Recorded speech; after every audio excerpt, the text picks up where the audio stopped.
दोस्तों आपको तो पता है पृथ्वी गोल है, तो क्या आपके दिमाग में कभी कुछ ऐसा आया है कि धरती में सुराख करके उसके पार निकल जाए? वैसे अगर हम अपने देश से गड्ढा खोदना शुरू करेंगे तो दूसरी तरफ किस ओर निकलेंगे, और क्या धरती के आर पार सुराख करना पॉसिबल है? अगर ये सवाल आपके दिमाग में भी चक्कर काट रहे हैं तो बने रहिए वीडियो के अंत तक, क्योंकि आज हम बताएंगे कि आखिर मानव इतिहास में आज तक कितना गहरा गड्ढा खोद लिया गया है। Factify. Facts on your face. दोस्तों अगर आप 6000 किलोमीटर से ज्यादा गहरा गड्ढा खोदेंगे तब जाकर कहीं धरती के भीतर सेंटर पॉइंट तक पहुंच पाएंगे।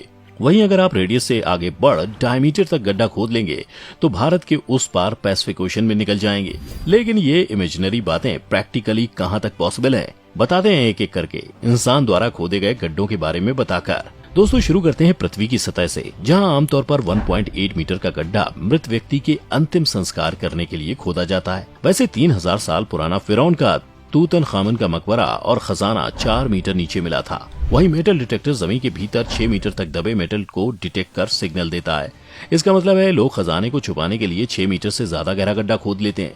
इंसान तो इंसान, जानवर भी अपने लिए गड्ढा खोद लेता है, और उनमें सबसे गहरा गड्ढा नील नदी की मगरमच्छ खोदती है, जो तकरीबन 12 मीटर का होता है, यानी आपके और हमारे हाइट से लगभग 6 गुना ज्यादा। इसी के साथ अब आगे बढ़ते हैं पेरिस के कैटाकॉम्ब्स की तरफ, जो जमीन की सतह से 20 मीटर नीचे है। और अगर दोज़ख का दरवाजा कहें तो कुछ गलत नहीं होगा, क्योंकि कई 100 साल पहले यहाँ 10 या 20 नहीं बल्कि 60 लाख लोगों को दफना दिया गया था, और वहाँ लोगों के जाने पर मनाही है। दोस्तों पेरिस से सीधे चलते हैं दुबई के डीप डाइव, जो 60 मीटर गहरा स्विमिंग पूल है, जिसमें करीब 1.5 करोड़ लीटर पानी आ सकता है। और अगर इस पूल को खाली करके टॉप से छलांग लगाया जाए तो बॉटम सरफेस से टकराने में 3 से 4 सेकंड का वक्त लग सकता है। वैसे लोग यहाँ स्कूबा डाइविंग की प्रैक्टिस करते हैं।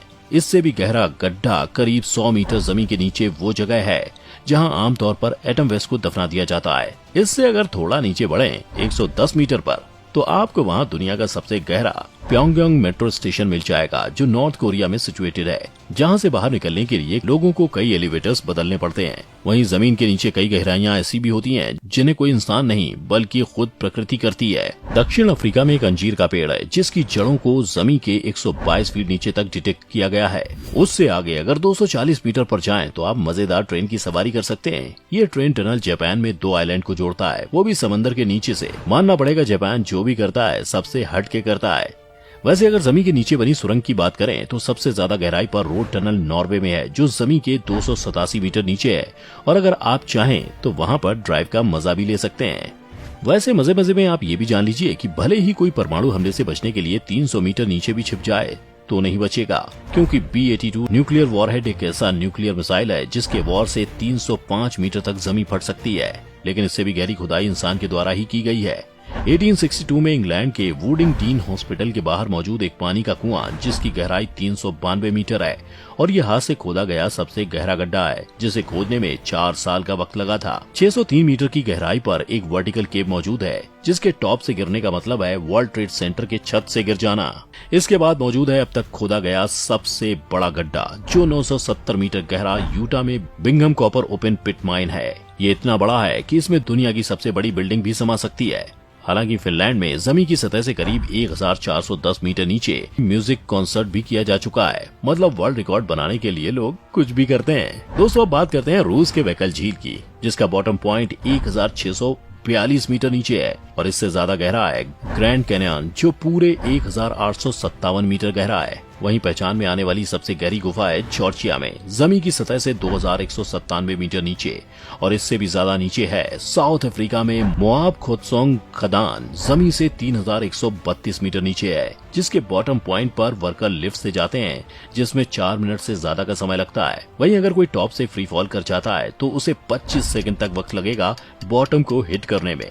दोस्तों साउथ अफ्रीका में ही सबसे गहरा खदान है, और उस खदान का सबसे गहरा हिस्सा करीब 4000 मीटर नीचे है, और वहां तापमान 66 डिग्री सेल्सियस है, जहां तक पहुंचने में मजदूर को 1 घंटे से ज्यादा का वक्त लगता है। और अगर इससे भी ज्यादा की गहराई की बात करें तो वो है मरियाना ट्रेंच का तल, जो माउंट एवरेस्ट की ऊंचाई से भी गहरा है। जमीन तल से करीब 10,994 मीटर नीचे समंदर का सबसे गहरा हिस्सा। लेकिन इंसान यहाँ भी नहीं रुके, और कुछ तरह का कोला सुपरडील बोरहोल ड्रिल कर दिया गया, जो 12,262 मीटर गहरा है, जिसे 1979 में सोवियत यूनियन के द्वारा करवाया गया था, और उनका मकसद था कि होल करते हुए अर्थ कोस्ट तक पहुंचा जा सके।